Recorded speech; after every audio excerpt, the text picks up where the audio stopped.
वक्रतुंड महाकाय सूर्यकोटि संप्रभा निर्विघ्नं कुरु मे देव सर्वकार्येषु सर्वदा।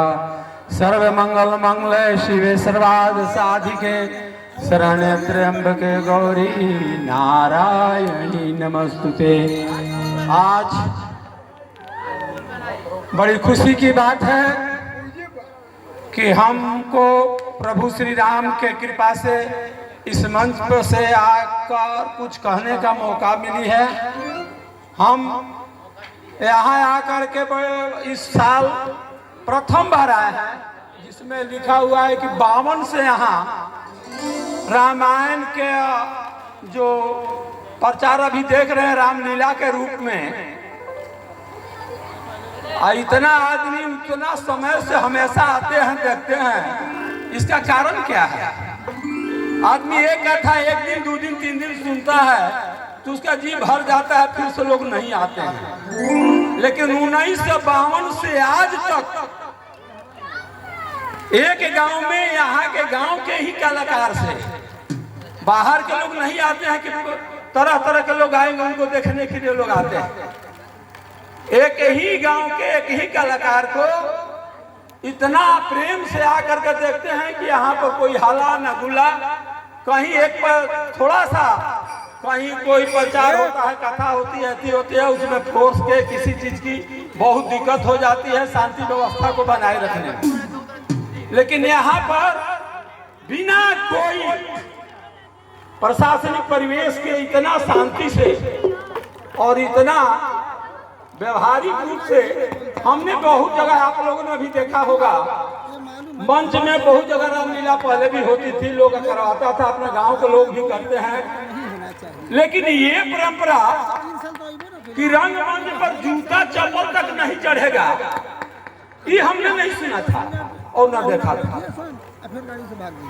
यहाँ के ये परंपरा ये सिद्ध करती है कि धर्म का कितना विधिवत रूप से पालन इस मंच पर किया जाता है।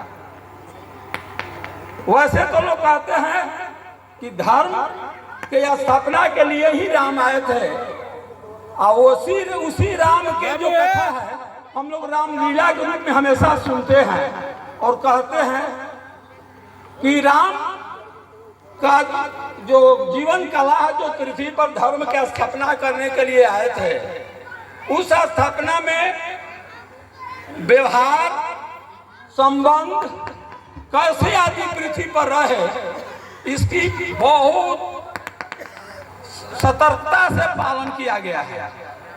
पहले नाता के संबंध में हम कुछ कह देना चाहते हैं कि हमारे यहाँ जो पृथ्वी पर जीने की कला है, उस कला में नाता का सबसे स्थान परम है। जैसे हम लोग के यहाँ घर में धर्म का मतलब क्या होता है कि शांति से हम लोग सब आदमी धर्म के रूप में रहें, तो हम लोग के यहाँ नाता का बहुत ज्यादा महत्व होता है उसमें। जैसे हम लोग के यहाँ एक नाता है जिसका नाम सौवत है।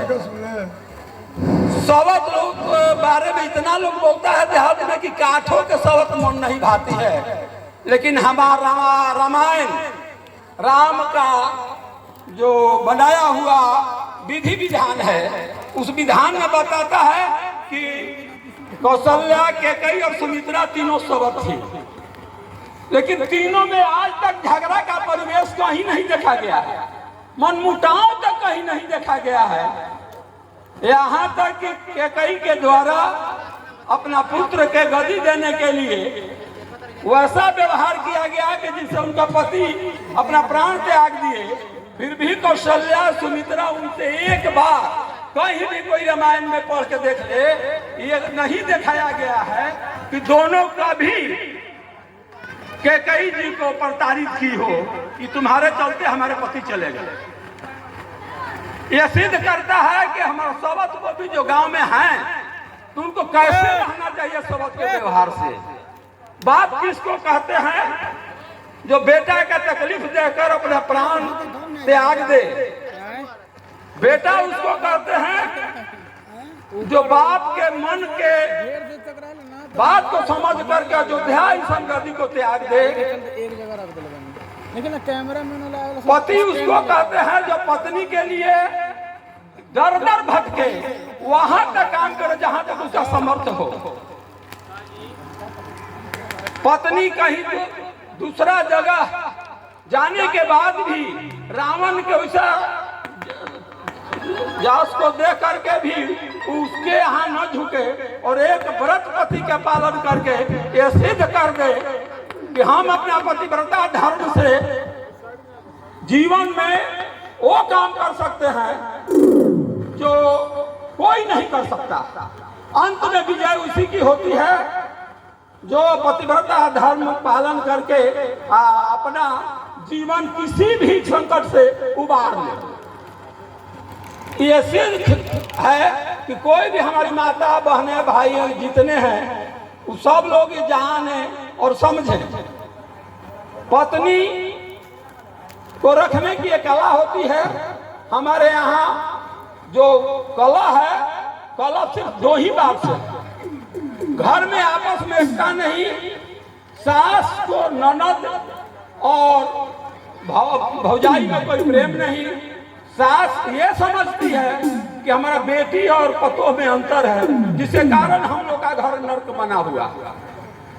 आज अगर हमारे समाज के लोग बेटी और पतों में अंतर नहीं समझें, दोनों को प्यार दें, दोनों को दुलार दें, धर्म के अनुसार उसको रखें, तो हमारा घर सब स्वर्ग हो जाएगा। भाई उसको कहते हैं जो माँ अपना सिंदूर का त्याग करके गद्दी दे तो उसको भी अनुचित हो तो उसको ग्रहण न करे। हम लोग एक बिंदा जमीन के लिए अपना भाई को वध कर देते हैं, लेकिन अयोध्या जैसा राज को छोड़ने में जरा सा भी जो भाई नहीं अपना मन को आगे बढ़ाए उसी को भाई कहते हैं। हम लोग बात बात पर लड़ करके सारा अपना जीवन बर्बाद कर देते हैं। सब जमीन देखे तो वही रह जाता है और हम लोग का अपना वैमनस्य इतना बढ़ जाता है कि भाई भाई के प्राण का घातक बन जाता है। हम करबद्ध प्रार्थना करते हैं कि आप लोग कम से कम प्राण जो देखते हैं रामायण उसको सिर्फ देखिए नहीं, उसको अपने जीवन में लाने का कष्ट करें। अगर आप रामायण के एक एक शब्द को नहीं ला सकते हैं तो कम से कम पारिवारिक परिवेश वाला संबंध जरूर रखिए, उसको जरूर धारण कीजिए, जिससे आपका जीवन ही नहीं आपके गांव का, आपके समाज का, आपका देश का सब चीज का उद्धार हो जाएगा। घर हम लोग का हर घर स्वर्ग हो जाएगा और हमारा कोई भी काम असफल नहीं होगा। जय श्री राम। श्री रामचंद्र की, श्री रामचंद्र की। परम आदरणीय इस सभा में जितने उपस्थित हमारे भक्तजन हैं, दूर दराज से आए तमाम भक्तों को, माताएं बहनें बेटियां नौजवान हमारे भक्तों, इस मंच पर हमारे व्यास जी, फर्स्ट व्यास, सेकंड व्यास, जितने भी कलाकार हैं सभी लोगों को मैं हार्दिक दिल से नारायण दास नरोत्तम रामलीला समिति के तरफ से हार्दिक स्वागत, हार्दिक नमन, हार्दिक अभिनंदन करते हैं। बड़ी सौभाग्य की बात है कि हमारे पुलिस सब इंस्पेक्टर से रिटायरमेंट खरौना निवासी श्री सियाराम राय जी जो दिशा निर्देश, जो बातें इन्होंने इस रंगमंच से कहा है शायद जीवन में उतारने योग्य है, क्योंकि राम का रामलीला है और रावण और राम दोनों का कथा है, लेकिन इसको रामलीला नाम दिया गया, रावण लीला नाम नहीं दिया गया है। इसलिए उन्होंने जो भी जीवन में कहा है उतारने के लिए, शायद यदि आप इस कथा को सुनते हैं, देखते हैं तो निश्चित रूप से इसे धारण कीजिए। ज्यादा समय आपका मैं नहीं लेता हूँ। आप लोग से बार बार प्रार्थना है कि किसी प्रकार का कहने में, सुनने में किसी प्रकार की त्रुटियां हुई होगी, इसके लिए हम समिति के तरफ से आप सभी से क्षमा चाहते हैं और आगे का कार्यक्रम आप लोग देखिए। भगवान सेतु बंधवा करके और लंका में प्रवेश करने वाले हैं। सैनिकों के साथ भगवान राम के चरित्र को जीवन में उतारिए। कुछ बात हम कहे थे कि आप लोगों से पूछूंगा, परंतु समय के अभाव को देखते हुए आज 4-5 रोज हो गया, लेकिन मैं नहीं पूछ पाया हूँ। लेकिन निश्चित तौर से आप लोगों से पूछूंगा और आप लोग को इसका जवाब भी देना होगा। चलिए तो आइए भगवान का कथा को श्रवण कीजिए। बहुत बहुत धन्यवाद। बोलिए राजा रामचंद्र की। क्या बोलने में कोताही नहीं कीजिए। एक बार दिल से सभी माताएं बहनें जितने लोग हैं सभी लोग दिल से जय बोलिए।